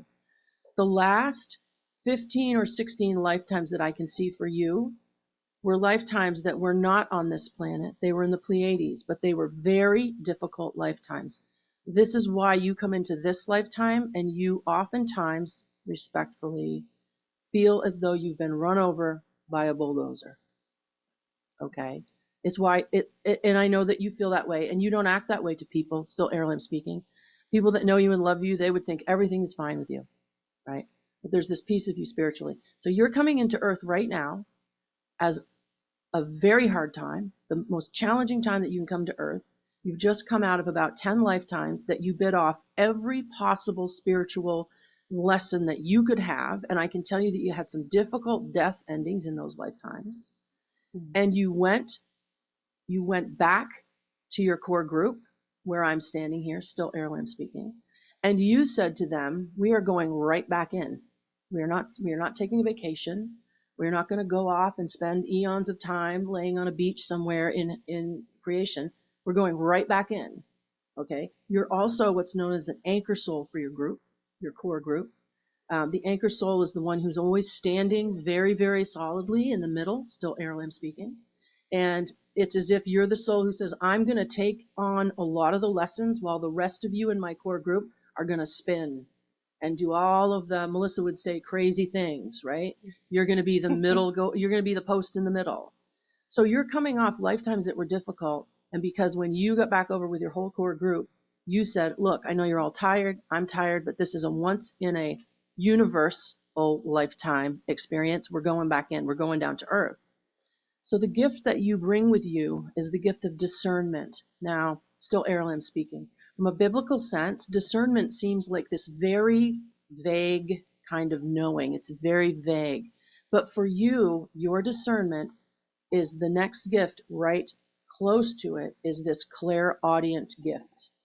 You're not in communications, but it's clairaudient. It's very prophetic, meaning often when you can feel something coming, and for you, a lot of times it's been something painful coming, or something painful for someone else, not only do you have a knowing that it's happening, but you also have the sense of hearing what's going on, right? You're hearing the information in some way, and it throws you off completely in all, as Melissa would say, 8 ways to Sunday, right?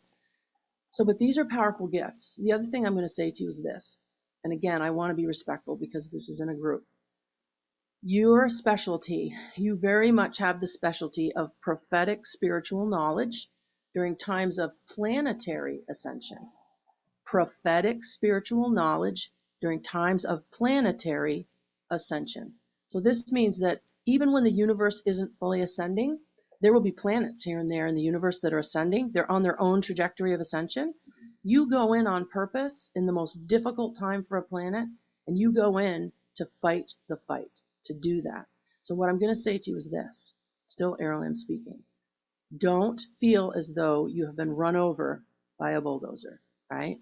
Understand that your knowing is very prophetic. It doesn't mean that you have to tell your best friend, I am a prophet. It doesn't mean that. Yeah. But what it means is respect those feelings. And also, you can't hide from them.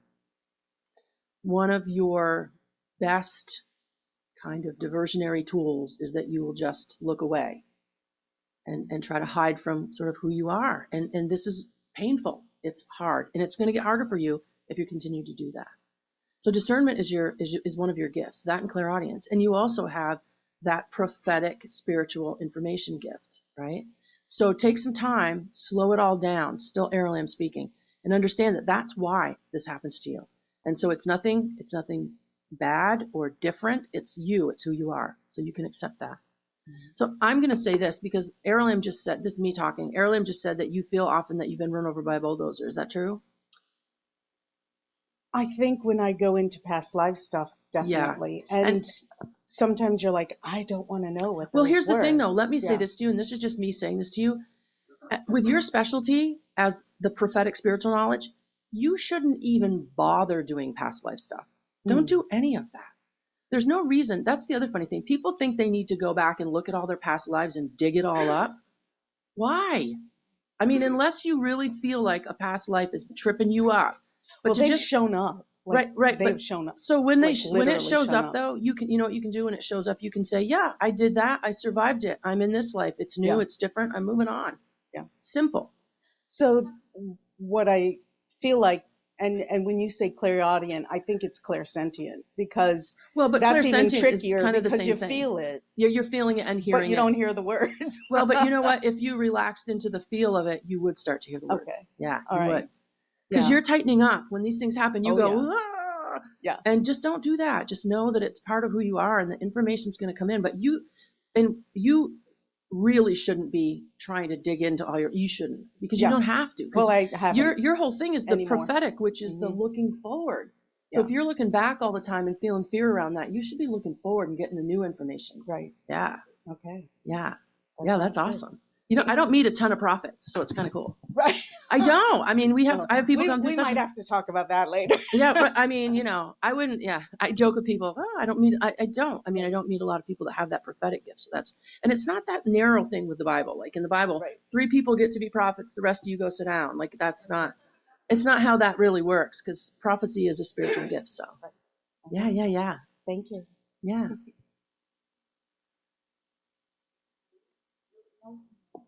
No, you got one coming in. Nice. We got 20 minutes left. So if you got a question, don't hold back. This was awesome, and I feel very connected to her, and I don't know who she is. Okay, then you're going to need to say hello to her, because she's got a prophecy gift. So who knows what you're supposed to find out. Yeah, I have about a gazillion questions. That's all right.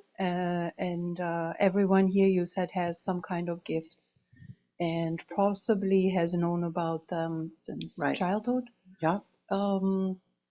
Not to get too personal, but yeah, I always felt like the odd child. Yeah. From very early on, and these days, particularly participating in this group, I've learned so much. Yeah. About possibilities and broadened horizons and so on and so forth. What I guess am so confused about is about all of these impressions. I always feel like there's value in all people's beliefs, and I do feel like there's a connection between all of it. And I have great trouble communicating that to family and friends who are bothered by current events or emotional stuff. In my family, there's a lot going on that's very tough. And I feel in some ways I'm a connector to try to remind people of, you know, just because you believe this doesn't devalue that view. How can I be of help to my family and friends in particular, and how can I myself make sense of these things and not be so emotionally bothered? Yep. So Aralamb speaking. Those are, by the way, this is me talking. It's a great bunch of questions. It's a bunch of questions, but it's great. Aralamb speaking. So the first thing I want to say to you about this is that you need to know this about yourself. And again, I say respectfully because we're in a big group, although now at this point I've talked with so many of you about your gifts that it's kind of like you've all had a big group. Aralamb speaking. You are what is known. One of your gifts is that you're a catalyst soul. A catalyst soul. This is a soul who specifically goes into lifetimes to be a catalyst for those around them. Now, as a catalyst soul, you can either verbally be the catalyst, meaning you're gonna talk about your beliefs and you're gonna tell people what you believe, or just by being who you are and standing in your own power, just people coming into connection with you quietly, you become the catalyst. You see? So this is why in your family situation, still Aralamb speaking, there will be times when you feel as though just showing up to the barbecue, everybody goes a little crazy when you're there and you've not said anything, right? If you show up at a show or a bus station or anywhere where there are groups of people, people sometimes will really react to you when you've not done anything. And you think, what is going on here? Why? Right? Why? You are a spiritual catalyst soul. The reason that a soul who has one of these, and you have other gifts as well, but your specialty is this spiritual catalyst. It's the person, the soul that comes in to quietly or loudly make changes with everyone that they come into connection with. Some catalyst souls in the past have been souls who go to a mountaintop and sit and meditate for 25 years and are in connection with no one. because just sending their energy out into the universe, they are the catalyst. But that's not what you came to this planet to do this time. And that's why you're frustrated. So the second part of the question is this, with the religions, all of the different religions. Every positive religion, still Aralamb speaking, every positive religion that is being followed, every religious path on earth right now that has positives, right? Every single one of them have valid pieces and parts, as you said. And most of them are leading souls slowly to home, always back to home. The difficulty for people is when they decide, and this is simple, and you know this, when they decide that their path home is the only path home, right? When in reality, if you take all of the largest positive religions on the planet right now, and you sat down members of each of those religions, they would find that they have 80% things in common and just the 20% that they disagree on. It takes me back to the how are we going to dig a hole for water? We all are trying to go home to the Creator. Why are we arguing about which bus when we know every bus goes home, right? If you want to go on bus J and I want to go on bus A, and we know that they're both going to get to the same place at the same time, then ride any bus you want to. So you being that spiritual catalyst, still Aralamb speaking, what you do is, and I'm just going to say this way, your very presence sometimes will poke people where they don't like to be poked. I know that's true. Yes, it's true. But here's the thing. I can't understand it though. I That's don't understand it because there are so many various situations where your presence, just your presence alone. If you, still Aralamb speaking, if you walked into a hair salon that had 15 chairs and you walk in and sit down to have your hair fixed and all the other chairs filled up, just the fact that you're sitting there, even if you speak to no one in the building, you're just sitting there, you're going to get a shampoo. Just you sitting there, the energy that you are having come off you as that spiritual catalyst are going to get the other people around you thinking a lot of things about their spirituality. Even if they don't know it, they don't know it. But sometimes in families, the spiritual catalyst, everybody's going to turn to you at the big family dinner and go, you always do this. And you think, I didn't do anything. I haven't even said a word. I've had one corn on the cob and I've said no words. How did I do anything? That's exactly what happened. That's exactly what when happens. I was just visiting my family Yes. back home, and that was, I said good morning, and my brother started in on me. You always do that. I'm like, what the heck? Yes. So I'm going to say this about that. Oh my gosh, girl, you are a catalyst soul. So this is me talking because whoa.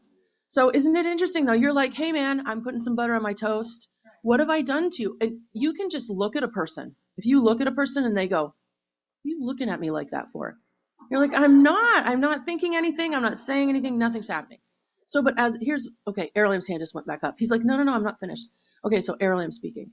So for you as a catalyst soul, you've got to let go of the why, and you have to embrace the idea that spiritually, when you know something, it's because it's true, okay? So what you believe to be true spiritually about the general way that religion works on the planet, about the general way that souls works, it's because it's the truth. So you need to start to understand that your gift should not be something that's happening to you coming from other people. Your gift is something that you are actually giving to other people. So that when you walk into the room and say good morning and your brother says, why do you always do that to me? You look at him and rather than be defensive at all in yourself, still Aralamb speaking, you look at him and say, you know what? I love you. I didn't mean to do anything. Don't take it in. Because the only reason he's acting that way is because you're standing there giving him a whole lot of truth energy that he may not be ready to have. But when you leave, he's still with that energy and he has free will and he can do anything. And I can tell you this, let me say this to you. Aralamb's still speaking. I don't like to prophesize anyone's future because of free will. Well, let me say this to you. When you turn this around for yourself and how you feel about this gift that you have, in the next 4 Earth years, everything in your family is going to turn around in a way where you're not going to be that odd person out anymore. Okay? So don't feel like that. Even in your friendships, in your world, in your life. Because once you understand that you're a positive catalyst, and even if people are negative about what you're bringing, it's not about you, it's about them having the change. And it's hard. It's hard when somebody's mere presence makes you have to change, right? I'm going to say this because this is interesting. It's almost like, for an analogy, have you ever had like, if I say, because you all know that read the book, I like food, obviously. I don't turn down a lot of food, but sugar, right? I like sweets. So if I call Susan and I say, hey, I have not had sugar in 5 days, right? And she says, great, I'm there for you. You're not eating sugar anymore. No more sugar for you. And I say, yes, no more sugar. And then I see her 2 days later and I've got a thing of Krispy Kreme donuts. She doesn't have to say a word to me. She doesn't even have to look at the donuts. She could literally walk up to the car and the donuts are on the seat and she could say, hey, how's your day going? And I'd be like, don't talk to me about those donuts.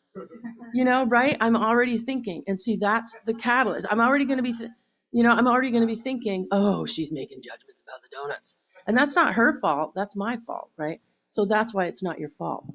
Thank you. Does that resonate with you, what Aralamb said and how that is for you? It does. It does. In general, I'm always trying to build non-judgments among everybody. And that by itself, makes I people met mad. with so much resistance. Yes. Just the fact that I'm not agreeing that somebody did this on purpose or somebody meant, Hey, somebody I got to tell you bad. something. I have to tell you something, and this will be important for you, and then we'll move on to the next. But this is important for you. In sessions, sometimes somebody will say, I'm making this up completely. Somebody might say, I can't even think of one, but somebody will say something, and they'll say to Aralamb, and that really got me going, and that really hurt me. And he'll say to them, why? Why? And they'll mean, what do you mean, why?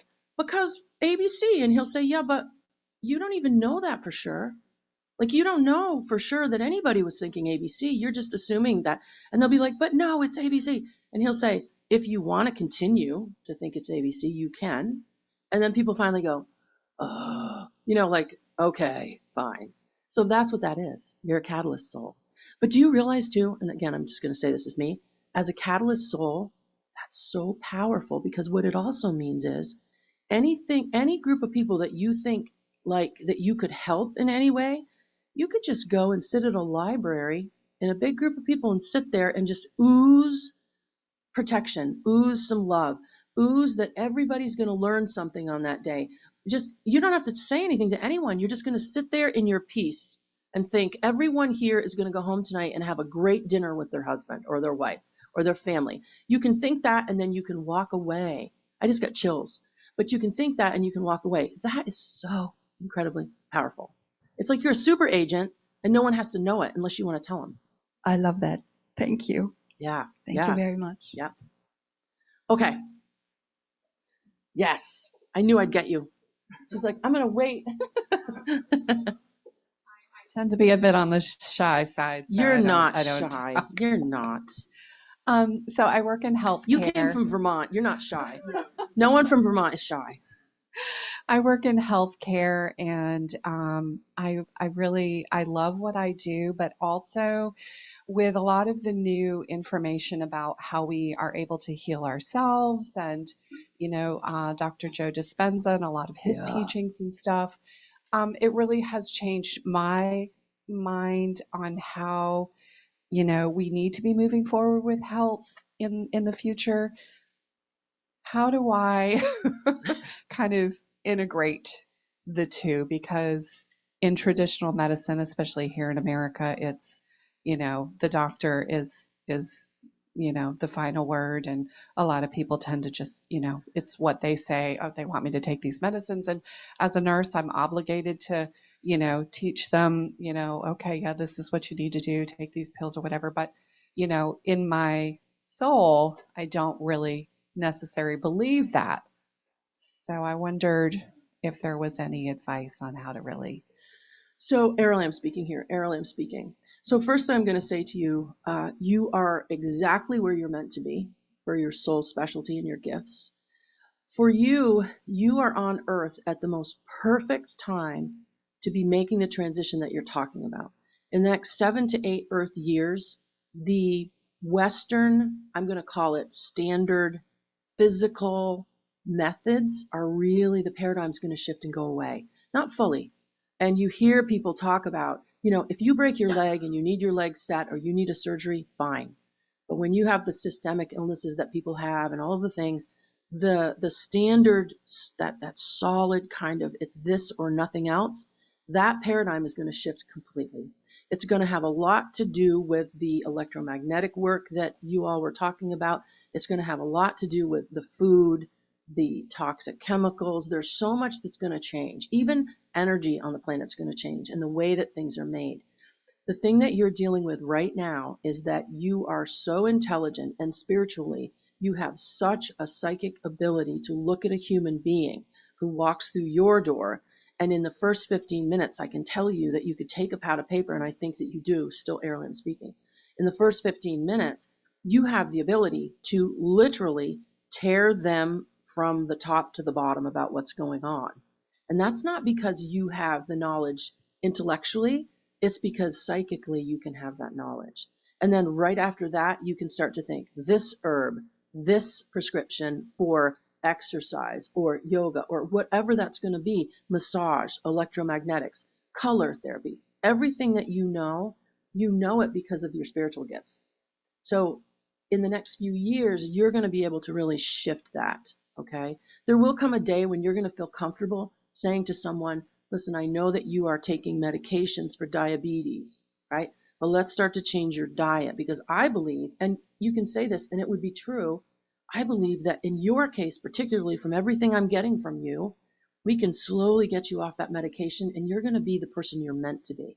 Because that's the other thing I'm going to say to you, that's this, still Aralamb speaking, looking at your timeline, and again, I like to be respectful of personal information, but looking at your timeline, you are a practitioner who is going to be one of those practitioners that has a very much trailblazing kind of event coming to you in the next 5 to 6 years. When I say trailblazing, what I mean to say there is that you're going to be working on your own modality, your own kind of health path, right? Where people come to you because you're doing new things with sound. So you're interested in sound because you're doing, and when I say sound, I don't just mean frequency, I mean sound, like vocal toning, singing bowls, tuning forks, the actual sound that humans can hear. Everything that you believe about sound and healing, and you're involved in that as well to a certain degree, is the truth. It's the truth. And the science is just catching up to it. So the biggest part for you is going to be the fear, because right now you are stuck between two systems completely. And many of you are stuck between those two systems, still Aralamb speaking. But when the old system, which is beginning to go away, and when I say go away, I don't mean fully, because obviously if you need something taken from your body, but really the science would say, and the science that's coming onto the planet is saying that ultimately a tumor that is cut out of someone's body today on planet Earth, 20 Earth years from now, that tumor will not be cut out of anyone's body. There will be no cutting. It will be frequency. It'll be tone. It'll be a kind of an electromagnetic healing. Right? And that's what's coming. And you're going to be right in the exact right place for all of that, So the fear that you have is a fear that's, and again, respectfully, there's a fear for you of not being good enough, right? Not being smart enough, good enough. And you're going to have to put that completely away. Still Aralamb speaking. And when I say put that away, I mean, and I'm looking at you now, she's going to need to put that away as though it never existed. Whatever that is for you, and I'm not talking about it here, in this venue, but what it is that you have, as Melissa says, in your trunk that you've locked down and you've worked on, but you've not got it all out of there, that trunk needs to be empty so that when things come to you that you know are true, you're going to have plenty of room to have them come in and make a home with you, because it's going to be powerful. Okay, and you know what I'm speaking of, but I'm just stopping there. All right, this is me speaking. Thank you, Aralamb, for stopping there. The poor lady, make her cry. Make everybody cry. Has everybody had a good cry now? Right? A good cry. Oh my gosh, 5 minutes, right? Where is he? We have 5 minutes left. 5 minutes. So anybody else have, yep, here she comes. And it's not like I'm going to turn into a pumpkin in 5 minutes. It's just that if anybody's been on the fence about it and not really wanting to ask a question, stand up. What do they say? Say so now or forever hold your peace. I body checked Tom to get here. I know Tom was coming in. I saw him. He was coming down the aisle, and you were like, yeah, I'm in there. She got sideways. If you'd been on a dirt bike, it would have been. Rah, rah. I'm actually going to advocate for one of the questions in the chat because it's my question too. Oh yes. It's the chat. What's coming up in the next 9 years, like between now and. Oh, when Aralamb's talking about the next 9 years. Yeah. Okay, so Aralamb speaking. So and Aralamb speaking, and I didn't say hello to the people on Zoom, and I should have, and I'm sorry about that. So when I talk a year ago, I was talking to people on podcasts about 10 Earth years. So now we're a year further. So in the next 9 Earth years, and I know that some of you listening have been listening to congressional hearings about off-world species. You've been hearing all kinds of information. Many people look at that information and think, okay, half of that information is probably true. The other half's probably made up because of the world and the way that it is right now. But what I see in the timeline 9 years from now is that there will be known off-world species that come to the planet. They are going to be benevolent, right? And they're going to bring with them new technology around medicine, new technology around power and energy, new technology about social structure. And when I say social structure, I do not mean that any country is going to lose their sovereignty or any of that, or that anyone's going to lose their heritage, because most off-world species call themselves the species of the planet, and then they all still keep their subsets of whatever their ethnic background is, right? Most planets in the universe are similar to Earth, except that some of them are at much higher levels of energetic vibration. So some planets to Earthlings would seem very much more ethereal in nature. Although they themselves would feel very solid, the planet would seem not as solid to an Earth human. But in the next 9 years, so everything, and this is why often in sessions, Melissa and I will speak about the idea that if you're having all of this prompting spiritually to grow and change and embrace, it's because the changes that are coming, they're meant to happen, they're meant to come. It's not terrifying, but it's going to be a phenomenal change in the paradigm. Now, does this mean if you own a bagel store and that has been your family's bagel store for 5 generations, are you suddenly going to have to give that up and everything is different and different? No, not at all, not at all.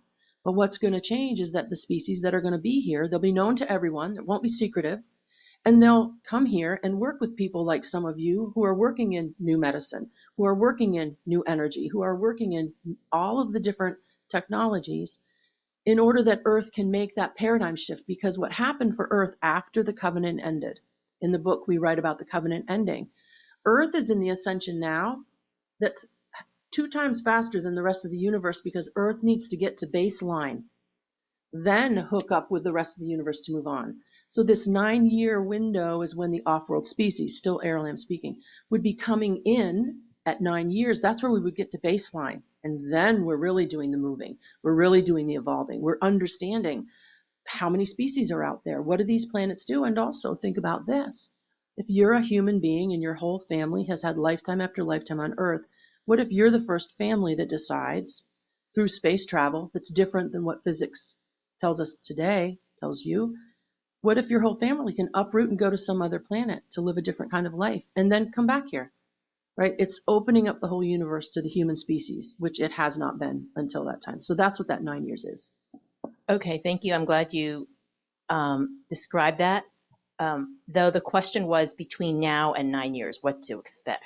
Oh, Aralamb Sorry. still speaking. That was me saying, oh, okay. So Aralamb speaking.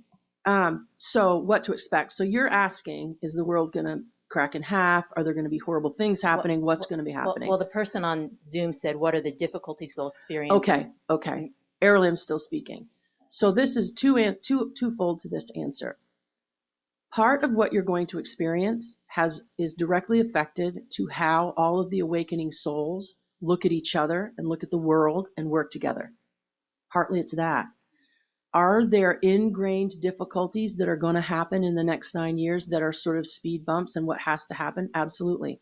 What's going to happen over the next 9 years, still Aralamb speaking, is that an accelerated version of what's been going on in the last 5 years, and that is everything that has been hidden, everything that has been in the dark, the societies, the governments, the people, everything that has been in the dark of the world and that no one was seeing, everything is going to be brought to light. So the lights are I say to people, they're going to turn the lights on in the basement of the world, and that's happened, the creation, turn the lights on. What happens when that happens is everything dark has to come up and move off.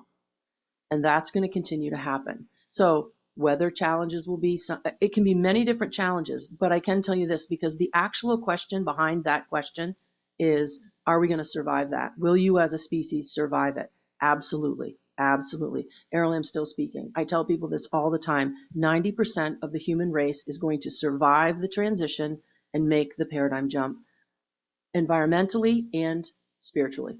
Okay. So it isn't going to be the off-world species are not going to allow Earth to terminate itself. Will it be perfect every day? No. Will it be frightening at times? Yes. But will it be survivable in a good, positive way? Yes. And the final thing I would say about that question is, it would be best if every soul on Earth started to understand that if you need to dig a well so that everyone has water, everyone needs to dig, right? So that's what I would say about that. Okay. All right. He's looking at me now. He says, "You're nobody's.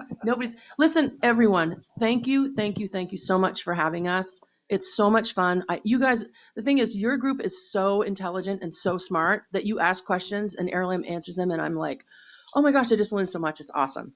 So absolutely, if anybody wants me to sign a book, I will. But every book that you buy from here is Tom's going to get the money and take his wife. No, I'm kidding. Tom's going to take that money.